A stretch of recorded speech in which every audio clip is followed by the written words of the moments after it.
AI, does the Bible support free will? AI. The Bible contains a divine tension. It frequently commands people to choose this day whom you will serve, Joshua 24 verse 15, implying a real choice.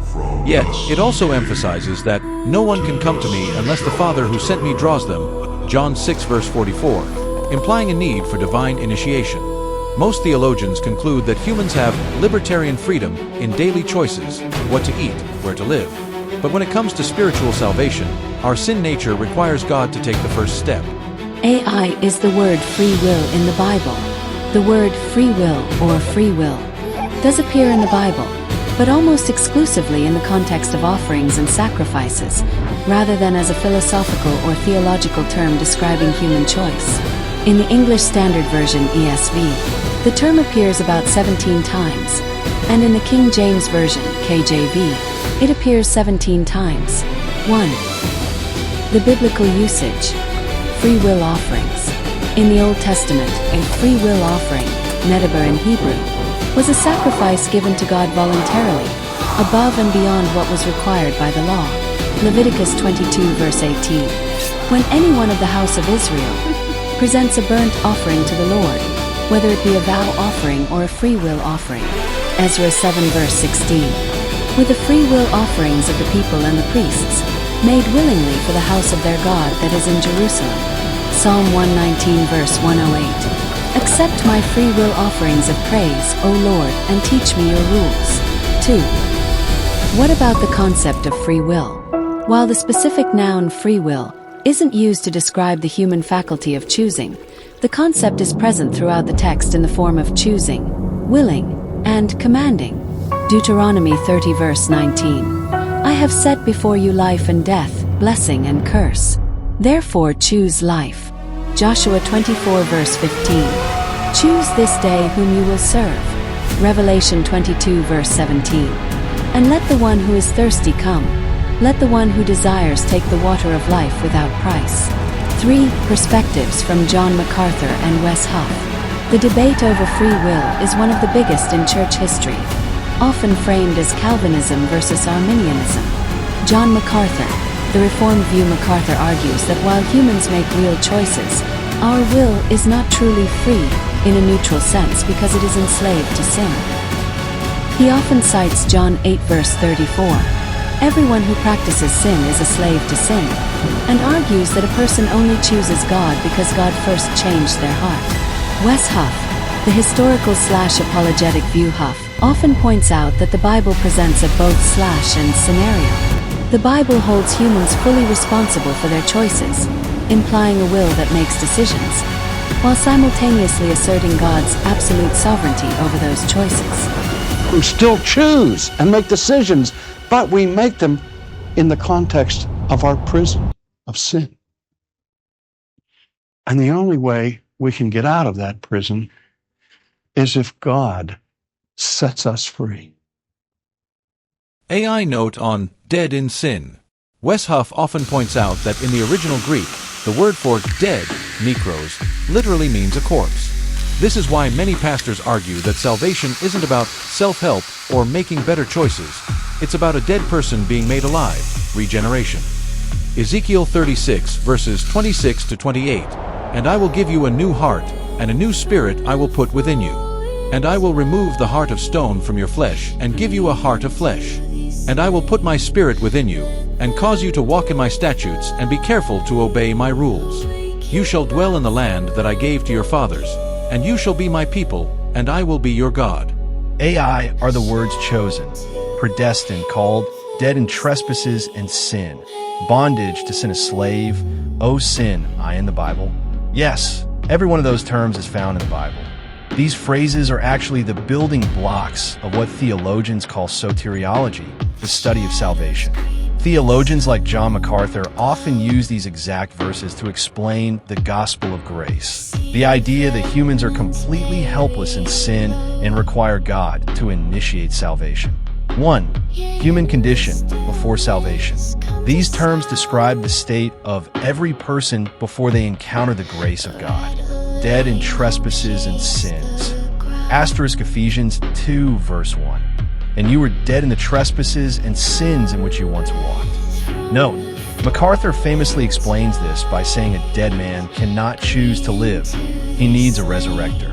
Slave of sin / bondage to sin. John 8 verse 34. Jesus answered them, "Truly, truly, I say to you, everyone who practices sin is a slave to sin." Romans 6 verse 17. But thanks be to God that you who were once slaves of sin have become obedient from the heart. Romans 7 verse 14 describes being sold under sin or in bondage. 2. God's action, the process of salvation. These terms describe how God brings a person out of that dead state. Chosen, Ephesians 1 verse 4. Even as he chosen us in him before the foundation of the world. 1 Peter 2 verse 9. But you are a chosen race, a royal priesthood, predestined. Romans 8 verses 29 to 30. For those whom he foreknew, he also predestined to be conformed to the image of his Son. Ephesians 1 verse 5. He predestined us for adoption to himself as sons through Jesus Christ. Called. Romans 8 verse 30. And those whom he predestined, he also called. 2 Timothy 1 verse 9. Who saved us and called us to a holy calling, not because of our works. How they fit together. If you look at Romans 8 verses 28 to 30, often called the golden chain of redemption, you can see how these words link together in a single logic.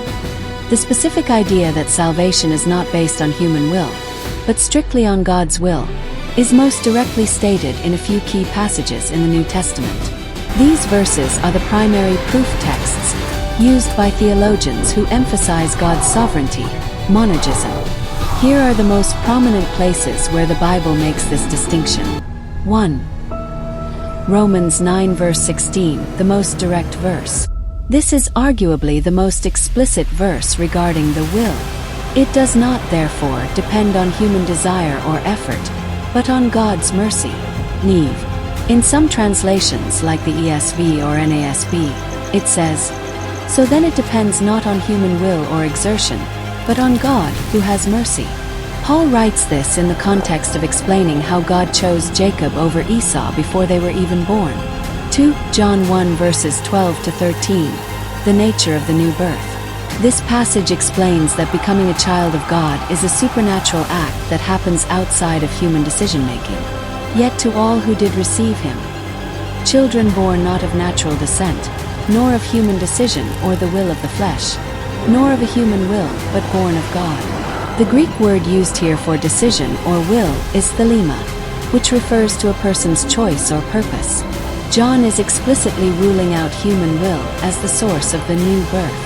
3.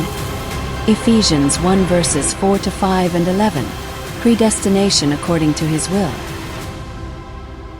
Paul emphasizes that the entire plan of salvation was decided by God's choice before the world began. In love, he predestined us for adoption to sonship through Jesus Christ, in accordance with his pleasure and will. Having been predestined according to the plan of him who works out everything in conformity with the purpose of his will. 4. John 15 verse 16, Jesus' words on choice. Jesus directly addresses the idea of who did the choosing in the relationship. "You did not choose me, but I chose you and appointed you so that you might go and bear fruit." Summary of the argument. When people argue that salvation is purely based on God's will, they are usually pointing to these three concepts. Total inability. Humans are dead in sin, Ephesians 2 verse 1. And a dead person cannot will themselves back to life. The source of faith. If faith is a gift from God, Ephesians 2 verse 8, then even the act of believing is a result of God's prior will, not the human's independent will. Divine purpose.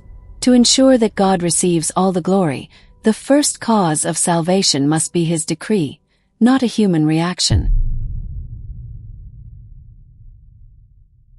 We believe that Arminians are Christians.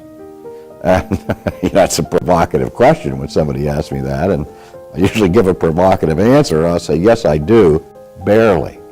What I mean by that is that I believe, and I've always taught, that the difference between pure Pelagianism and Reformed theology is the difference between belief and unbelief. I mean, I differ and disagree with Arminians, but I believe that they are Christians, as long as they don't take their theology to what I consider to be their logical conclusion. That's why we say they are Christians, but if they ever came to the place where they actually were putting their trust in their own righteousness as their theology, I think, would demand, then of course they wouldn't be Christians. But I don't think they do that. I really don't think they do that.